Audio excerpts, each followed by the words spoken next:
प्रथम शिवलिंग का निर्माण, कोई तुमसे पूछे कि प्रथम शंकर के शिवलिंग का निर्माण किसने किया, आपको उत्तर देना चाहिए कि भगवान शंकर के प्रथम शिवलिंग का निर्माण स्वयं ब्रह्मा और विष्णु ने अपने हाथों से किया है, अपने हाथों से किया।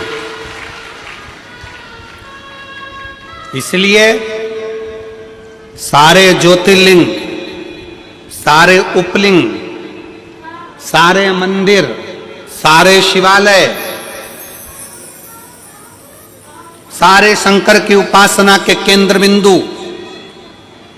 इनसे भी बड़ा फल मिलता है जब हम अपने घर में पार्थिव शिवलिंग का निर्माण करते हैं।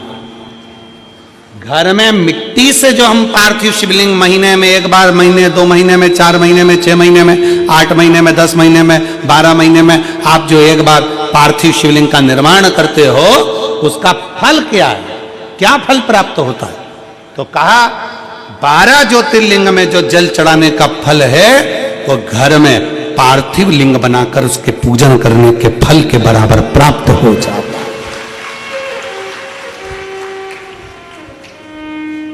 साल में एक बार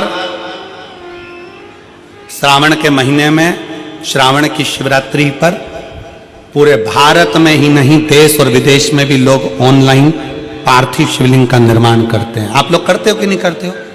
हाथ उठाओ जरा, कौन कौन करता है? सब करते हो? रखो रखो, वापिस रखो। पार्थिव शिवलिंग का निर्माण करते हैं, उसका पूजन करते हैं, आराधना करते हैं। अब हम आपसे पूछें, जब से आपने श्रावण का शिवलिंग बनाना प्रारंभ करा, जब से आपने शिव महापुराण की कथा सुनना प्रारंभ करी, जब से आपने भगवान शंकर के मंदिर में 1 लोटा जल चढ़ाना प्रारंभ करा, वो दिन और उसके पहले के दिन दोनों निकाल लो। जो पहले के दिन थे वो बड़े कष्ट के निकलते थे। जब से शंकर जी के मंदिर जाना, शिवलिंग बनाना साल में एक बार और शिव पुराण की कथा सुनना प्रारंभ करी, तब से मेरे बाबा ने तुम्हारा हाथ पकड़ना प्रारंभ कर दिया, तुम्हें आगे बढ़ाना प्रारंभ करा। सबसे पहला शिवलिंग भगवान ब्रह्मा और भगवान विष्णु ने प्रकट किया। इसलिए शिव तत्व कहता है, भगवान शंकर की कथा कहती है कि शिवलिंग का निर्माण ब्रह्मा और विष्णु ने करा। भगवान नारायण की धर्म पत्नी लक्ष्मी और भगवान ब्रह्मा जी की धर्म पत्नी ब्रह्माणी दोनों ने शिवलिंग की स्तुति करी। तब भगवान ब्रह्मा और भगवान शिव ने जब शिवलिंग का निर्माण कर कर वहां पर स्थापित किया, तो लक्ष्मी और सरस्वती को उनकी सेवा में लगा दिया। सेवा में लगाया तब भगवान शंकर उसी समय पर प्रकट होकर ब्रह्मा और विष्णु के सम्मुख में अपनी आकाशवाणी से कहते हैं, अपनी आकाशवाणी से,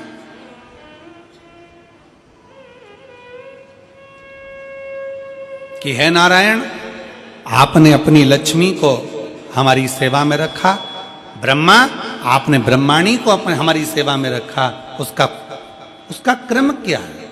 तो भगवान नारायण कहते हैं कि जिसके घर में शंकर का शिवलिंग होगा, जिसके घर के अंदर शंकर का शिवलिंग होगा, जो शंकर के शिवलिंग पर 1 लोटा जल चढ़ाने के लिए मंदिर जाएगा, जो कभी भगवान शंकर की भक्ति में डूबा होगा, तो उसके घर में 2 देवियां सदा के लिए विराजमान होगी। पहले नंबर पर लक्ष्मी और दूसरे नंबर पर सरस्वती, हमेशा हमेशा के लिए विराजमान। लक्ष्मी भी होगी और सरस्वती भी होगी।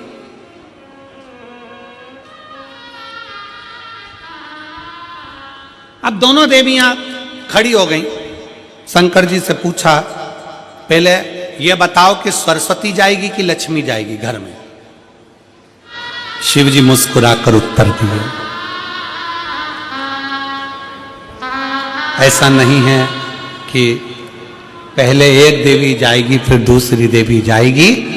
शिव महापुराण में भगवान शंकर वर्णन करते हैं ब्रह्मा और भगवान नारायण की साक्षी में, जिसके घर में शिवलिंग होगा, जो शंकर के मंदिर में 1 लोटा जल चढ़ाने के लिए जाएगा, जो शिव महापुराण की कथा को श्रवण करने के लिए जाएगा, उसके घर में दोनों देवियां एक साथ कदम रखकर प्रवेश कर जाएगी। सरस्वती का कदम पड़ेगा, बुद्धि आएगी, विवेक आएगा, और फिर लक्ष्मी का कदम पड़ा तो लक्ष्मी उसके घर में श्रेष्ठता के साथ निवास करे। जो शंकर भगवान के शिवलिंग की आराधना करता है, जो शिवलिंग का निर्माण करता है, जो शिवलिंग की पूजन करता है, देवदेव महादेव उसकी मनोकामना पूर्ण करता है। शंकर भगवान पर चढ़ा हुआ जल और चढ़े हुए जल का आचमन, जल को पीना,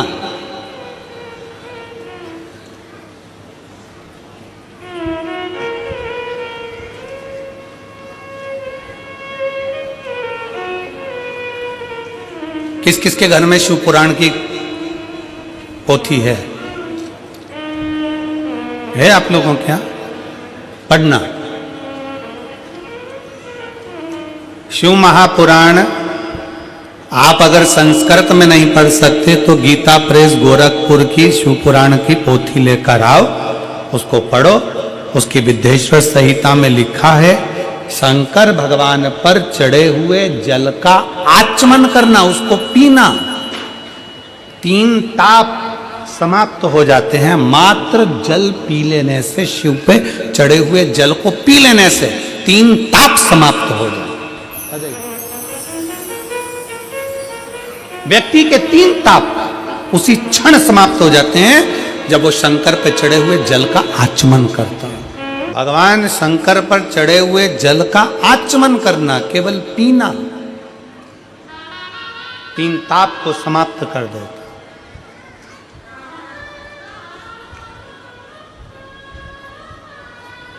चाहे वो कायिक हो, वाचिक हो, मानसिक हो, कैसा भी ताप।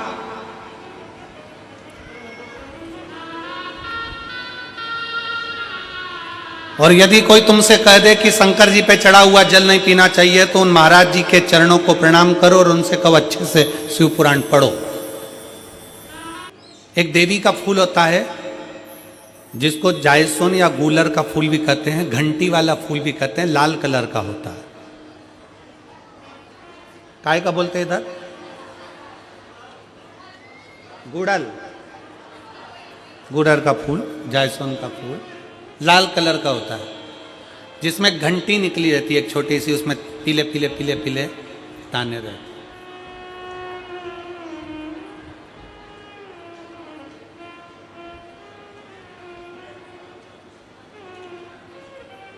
अगर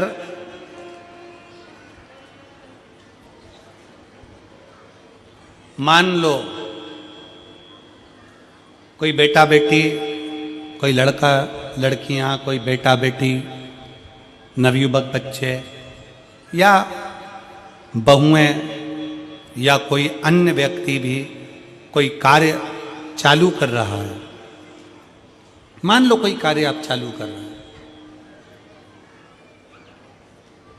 एजुकेशन के लिए बढ़ रहे हैं, या आपने कोई लक्ष्य बनाया है कि मुझे इस कंपटीशन एग्जाम में बैठना है, इस कंपटीशन एग्जाम में बैठना है और मेरा इसमें पास होना जरूरी है। और मैं जो चीज पढ़ती हूं ना, मैं भूल जाती हूं। मैं अध्ययन करता हूं और भूल जाता हूं।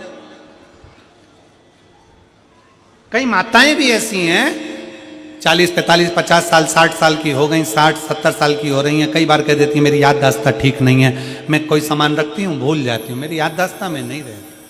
कोई भाई भाई लोग कह देते हैं मेरी याददाश्त में नहीं रहता, भूल जाता हूँ।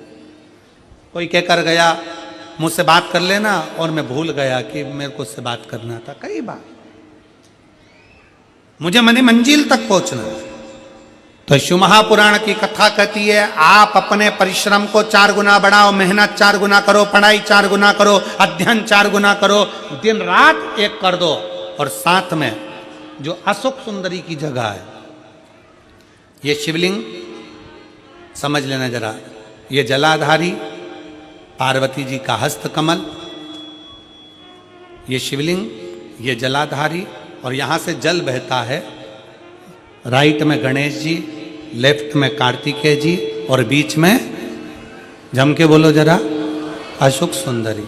ये बीच की जगह जो घंटी वाला फूल होता है जिसको आप लोग जायसन बोले कि आपके क्षेत्र में गुलर बोले, देवी जी को चढ़ता है। देवी जी का अति प्रिय पुष्प है, माता रानी का गुलाल पुष्प अति प्रिय। उसी पुष्प को ये बेलपत्र की जो डंडी होती है, बेलपत्र की जो डंडी का भाग होता है, उस घंटी का भाग उसी डंडी की ओर होना चाहिए। जैसे फूल की जो अंदर की घंटी जो निकली हुई है, उसका भाग ऐसा डंडी की ओर होना चाहिए। मतलब आपको बेलपत्री पर ये फूल को इस तरह से रखना पड़ेगा। मतलब उसका जो घंटी का भाग है, हाँ लाइए जरा फूल लाओ, जेरा फूल मिल गया वो।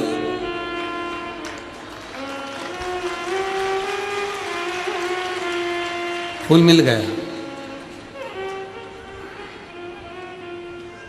भारत में फूल जल्दी मिल भी जाता है,